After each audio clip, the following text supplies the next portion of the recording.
Ya,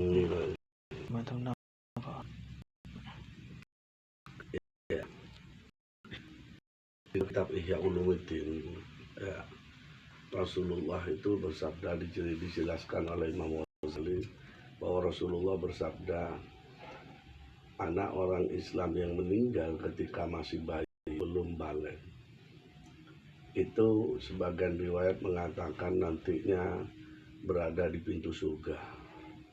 Dia diperintahkan oleh para malaikat untuk masuk semuanya ke surga. Masuklah kamu ke dalam surga, engkau tidak perlu di. Tapi mereka semua tidak mau masuk. Saya tidak mau dia seperti orang yang kesal dan marah. Saya nggak akan masuk surga kalau tidak bersama dengan orang tua saya. Mana orang tua saya? Marah-marah sama malaikat. Akhirnya para malaikat itu menghadap kepada Allah. Allah pun lalu memerintahkan cari orang tuanya, masukkan orang tuanya bersama anak tersebut. Untungnya itu. Sebagian riwayat lagi mengatakan bahwa di alam mahsyar itu diceritakan, di alam mahsyar itu penuh dengan banyak orang ya, yang kehausan, kering dan sebagainya. Lalu ada beberapa anak itu, gerombolan anak itu memasuki sela-sela orang-orang tersebut sambil membawa sapu tangan yang bercahaya, sapu tangan basah bercahaya. Lalu di kepalanya sapu tangan basah bercahaya, lalu di tangan kanannya itu ada minuman yang di wadahnya itu dari perak, dan minuman satunya di kanannya itu dari emas. Itu yang dicari siapa? Orang tua. Sampai pada orang tuanya diminumkan, bapak ibunya diberi minum semua. Hingga ada seseorang suatu bermimpi, itu diceritakan juga. Orang tersebut bermimpi melihat anak-anak tersebut seperti itu. Lalu meminta, wahai anak kecil, saya minta minuman, saya kehausan. Enggak bisa, minuman ini hanya untuk orang tua saya. Siapa kamu? Saya adalah anak-anak orang Islam yang mati sebelum balik. Kalau kamu memang punya anak yang meninggal sebelum balik, niscaya kamu akan didatangi. Sejak itu dia cepat-cepat pengen menikah dan cepat-cepat minta kepada Allah agar supaya dikaruniai anak, dan mudah-mudahan sebelum balik dicabut oleh Allah. Sampai kayak gitu cerita itu. Sebagian riwayat menjelaskan bahwa anak tersebut datang ke tempat di Yaumul Hisab. Anak-anak tersebut berkumpul, bergerombol, anak-anak orang Islam yang meninggal di sebelum balik itu bergerombol datang ke tempat malaikat saat malaikat menghisap manusia ya. Dan saat itu anak itu menunggu. Akhirnya para malaikat memerintahkan malaikat-malaikat penjaga surga untuk membawa anak-anak tersebut masuk ke dalam surga. Bawa anak-anak tersebut ke dalam surga. Akhirnya anak tersebut menuju surga, namun dia tidak mau masuk. Sampai di pintu dia kembali. Saya tidak akan masuk ke dalam surga sebelum orang tua saya bertemu dengan saya dan saya ajak masuk ke dalamnya. Ya akhirnya para malaikat juga bingung, dan akhirnya para malaikat pun menghadap kepada Allah. Bagaimana ini ya Allah, cari orang tua mereka masing-masing, biarkan mereka membawanya ke dalam surga.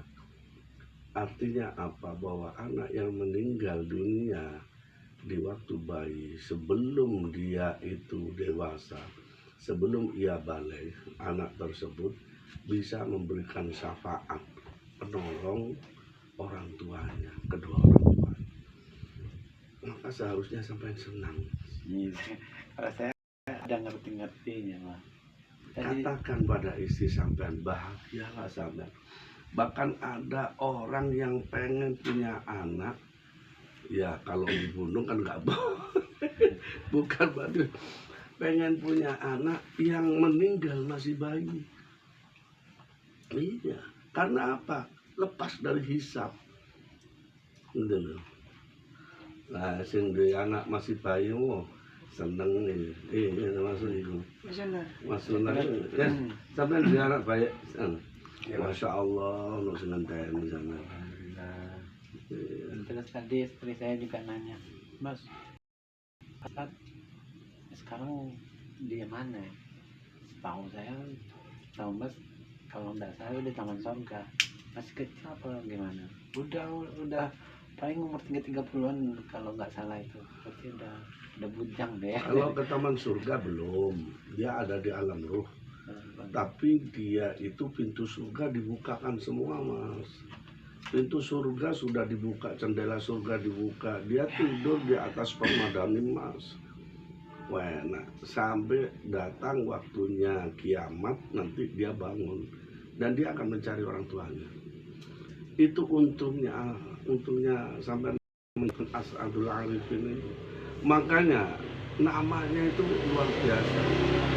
Saya beri nama itu sebenarnya pengen saya berikan pada anak saya. Dadakno yang lahir perempuan malah. As'adul Arifin itu paling beruntungnya orang yang bijak. Jadi dia membawa keberuntungan bagi orang tuanya. Masya Allah, tabarakallah, indah sampai tenang lah. Saya dikatakan punya celengan yang menunggu nanti di surga. Allahu Akbar. Iya. Tapi ojo arep-arep komo-komo. Jangan ya. Panggil-panggilan Itulah hadiah dari Allah atas kesedihan orang tua ketika buah hatinya meninggal dunia, Mas. Asalkan sabar. Jangan sampai punya di dalam kitab Ihya Ulumuddin itu dikatakan oleh Imam Ghazali, jangan sampai di hatinya ada perasaan Allah kok tidak adil ya, anak ini kok tidak diberi melihat dunia lebih lama lagi, mengenyam kenikmatan dunia lebih lama lagi. Jangan sampai punya pikiran seperti itu, kayak gitu ya. Jangan sampai punya pikiran seperti itu. Itu sangat keliru, sangat keliru. Sedih boleh karena Rasulullah pun ketika wafatnya Ibrahim, beliau sedih. Ketika wafatnya Qasim, beliau sedih.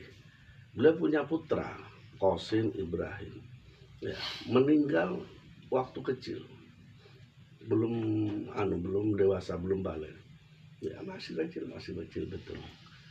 Dan meninggal Qasim bin Rasulullah sallallahu alaihi wasallam. Rasulullah menangis, Mas.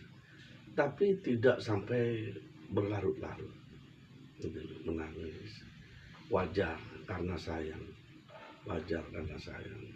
dan Rasulullah mengatakan boleh menangis tapi sewajarnya, boleh bersedih tapi sewajarnya, jangan berlarut-larut, dan jangan sampai ada perasaan kenapa Allah tidak adil menciptakan hambanya yang hanya sekedar mengenyam segitunya, kok tidak diberikan waktu lama gitu loh, berkumpul.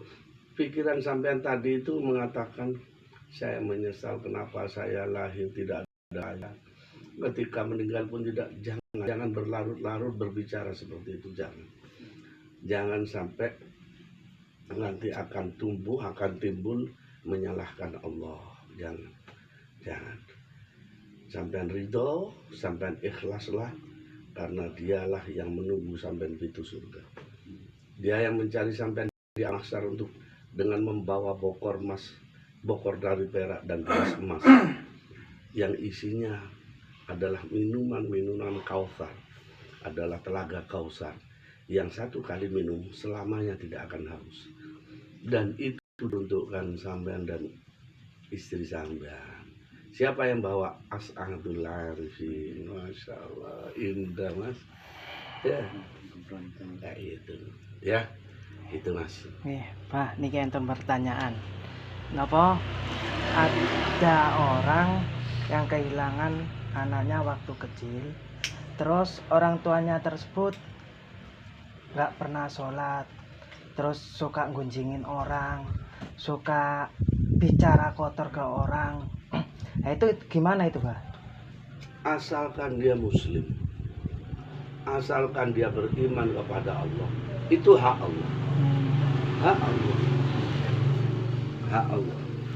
Kalau Allah menghendaki walaupun dia itu penuh dengan dosa, banyak kemaksiatannya, penuh dengan kejahatan, kalau Allah menghendaki masuk surga tanpa dihisab, siapa yang mau melarangnya? Kayak gitu. Allah menghendaki. Ya. Adapun realita kenyataannya nanti prioritas Allah sebenarnya. Namun kalau melihat kisah yang disabdakan oleh Rasulullah, di sana tidak ada pengecualian. Asalkan anaknya orang Islam, maka orang tuanya itu akan mendapatkan syafaat dari anaknya, mendapatkan pertolongan. Kayak gitu. Karena perbuatan dosa, perbuatan itu juga sebenarnya ya pada hakikatnya nanti kalau memang Allah menghendaki masuk surga, tentunya dia akan diberi hidayah oleh Allah. Allah akan memberikan hidayah, petunjuk kepada orang tersebut, sehingga orang tersebut akan berubah, gitu loh. Oh, ini anaknya sudah pernah ada yang meninggal di waktu kecil, gitu ya, di waktu kecil, di waktu bayi. Maka ini tentunya nanti akan mendapatkan syafaat dari anaknya. Maka anak tersebut, orang tua tersebut akan dirubah oleh Allah, akan dirubah menjadi orang yang lebih baik, tekun beribadah, walaupun sebelumnya itu pernah bermaksiat, suka menyakiti hati orang, berbuat jahat, berbuat buruk, lah selama hidupnya buruk teruslah. Tapi mendekati kematian dia diberikan hidayah sehingga dia bertobat kepada Allah dengan taubatan nasuh, dan dia akan menjadi mati dalam keadaan soleh dan solihah. Itu Mas. Ya, artinya tidak ada menutup kemungkinan. Karena apa? Betul memang dikatakan di dalam hadis itu, orang ahli surga itu akan berperilaku dengan perilaku ahli surga. Orang yang ahli penduduk neraka akan berperilaku seperti perilakunya orang penduduk neraka. Namun mereka yang betul-betul ditakdirkan masuk surga, walaupun semula dia itu berperilaku seperti perilakunya penduduk neraka, Allah akan berikan hidayah, lalu di detik-detik atau di saat-saat mendekati dia kematiannya, dia diberikan keinsafan oleh Allah, diberikan hidayah, lalu bertobat dengan taubatan nasuha. Biasanya seperti itu. Nah, gitu Mas.